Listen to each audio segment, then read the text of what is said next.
Hi, everyone. I just wanted to share some of the math games that came home in your child's white zippered pouch that you may wish to play at home when there is time. And I will provide time sometimes during math lessons if your child finishes all of their work. That would be playing these games would be a good non-screen option. And all of the games are designed to build your child's fluency with number combinations. So this first one is called Target Practice. For this one, you're going to place the paper in your communicator. That way you can use it over and over again and use it with different numbers. You're going to select a target number. 6, 7, 8, 9, or 10 would all work well for this. And you're going to write that target number in the white circle at the top of the page. So let's say my target number is 7. So I'm going to record a 7 right there. The next thing that's going to happen is that your child will roll one die and record whatever number comes up in one circle. So I'm going to pretend I rolled a die and I got a 5.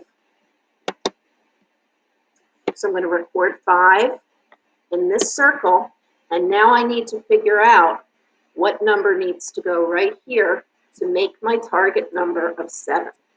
And so I could say 5, 6, 7.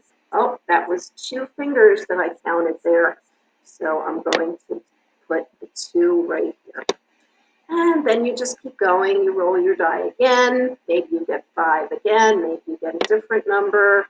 This time I got 4. I'm going to count up from 4, 5, 6, 7. Oh, that took 3 fingers to get to 7.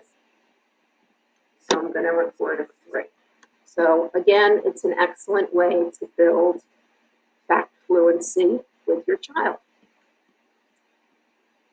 The next game is called 5 in a Row. For this game, you're going to need a pair of dice, which was included in your zippered pouch. And you're going to need about 20 counters of 2 different types. I'm going to use checkers for my example, but you can use common household items like coins, pieces of pasta, game pieces, whatever. So if you're playing with 2 people, you want one person to be all of the reds or one type of pasta or whatever you're choosing to use, and the other player would have the other color or the other type of item. So then you're going to roll your dice, and I'm going to pretend player 1 goes, and I'm going to pretend that player 1 got 6 and 2. So I'm going to combine those numbers. 6 and 2 more makes 8.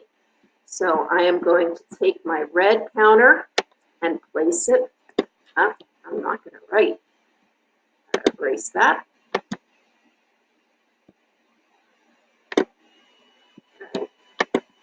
And I'm going to show 8 by dragging my red counter and covering up the number 8.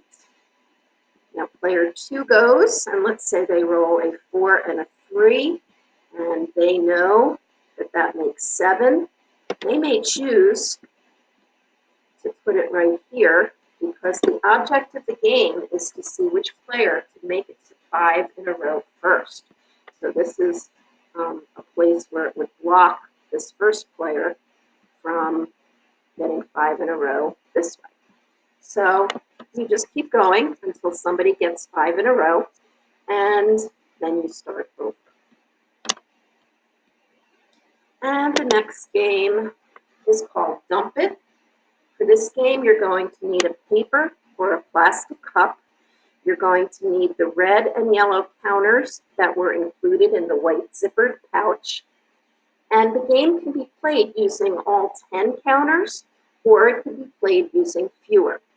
The object of the game is to just shake the counters up in the cup, dump them on the table, and then count up how many reds and how many yellows you got for whatever your target number is. So I know your paper says that you're using the number 10, and 10 is a good one to use because it's important for your child to know their 10 facts, but you could actually use any number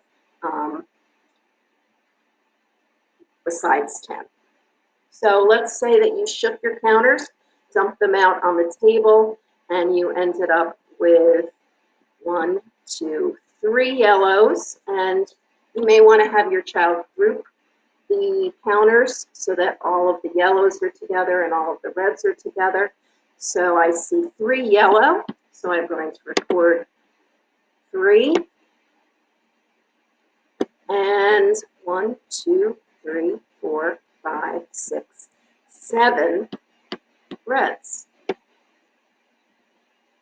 So 3 plus 7 makes 10. Then you shake it again, and you keep going until you fill up the paper. So this would work with any set of numbers. Since there are 10 counters in your bag, 10 is going to be the highest number that you would want to use for this, unless you have other objects that you could use it on. So I hope that these games are enjoyable and get your child away from the computer screen and help them practice